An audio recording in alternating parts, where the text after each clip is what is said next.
Vous avez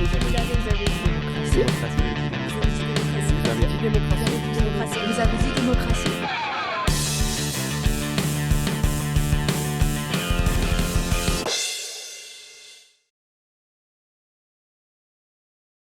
Je vous présente un peu mon cas. Moi, je suis étranger, je suis ici pour un doctorat en France jusqu'à août, donc c'est juste momentané.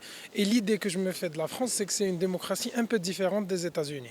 Donc vous venez de m'apprendre que les lobbyistes ont plus d'influence, pas plus, mais ils existent, ils activent en France. Moi, je ne savais pas. Moi, je croyais que c'était vraiment spécifique aux États-Unis. Personnellement, je vois d'un très mauvais œil tout ce qui est lobbying. Bon, c'est aberrant, enfin, je veux dire... je sais pas comment dire, mais ça, c'est injuste. Enfin, moi, j'ai pas envie que ce soit des lobbies qui dirigent ma vie. Enfin, c'est horrible. Je sais pas comment dire. Ils devraient rien avoir à dire parce que ça corrompt.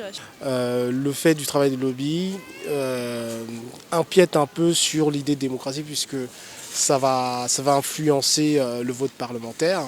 Et normalement, un élu devrait être exempt de toute pression ou de toute influence des uns et des autres et prendre des décisions en conformité avec l'esprit des électeurs qui ont offert leur suffrage. Voilà. Moi, tout ce qui touche à la politique ou bien tout ce qui touche à cet environnement-là, j'ai fait la démarche de m'en écarter le plus rapidement possible. Breton d'origine et français donc, j'ai choisi de partir en Allemagne, de partir en Suisse, parce que tout ce qui touche à cette politique française, pour moi c'est du n'importe quoi. C'est une chose qui m'aberre, qui me sidère et que je n'arrive même plus à comprendre, que je ne cherche même plus à comprendre, parce que pour moi c'est du pipeau et ça me fait un peu peur. Je suis fier d'être français, surtout fier d'être breton, mais quand je vois le fil de l'actualité, en fait, je me dis que je suis vraiment heureux d'être un exilé, en fait. Voilà. J'imagine qu'ils défendent pas des valeurs qui sont les miennes, quoi. C'est plutôt des... quand on est au gouvernement et que notre but c'est de se faire de l'argent, je vois pas comment tu peux aider la population, quoi.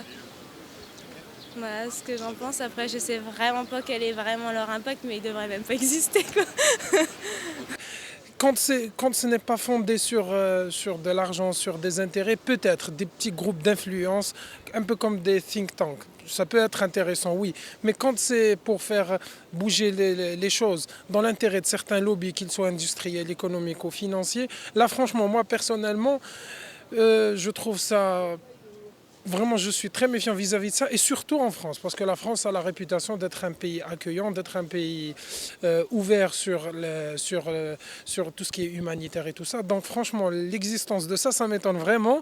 Je trouve que c'est pas normal. Parce que on peut pas être à la fois juge et parti. Voilà. D'accord. Mais bon, c'est une des nombreuses anomalies de notre démocratie, quoi. Maintenant, je sais que c'est des pratiques qu'il y a.